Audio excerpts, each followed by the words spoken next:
بسم الله والصلاة والسلام على رسول الله.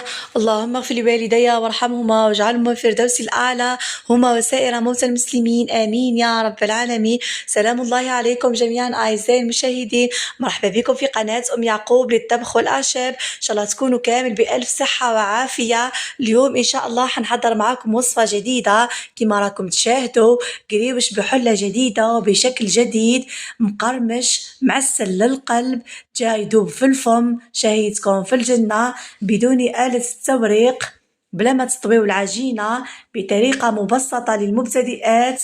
نروح المقادير وطريقة التحضير. بسم الله. هنا البنات في القصعة عندي 4 كيسان تاع فرينة. الكاس الأول حنصيرها في الصفاية. من الأحسن البنات الوصفات التقليدية، القريوش، البقلاوة، تحضروهم البنات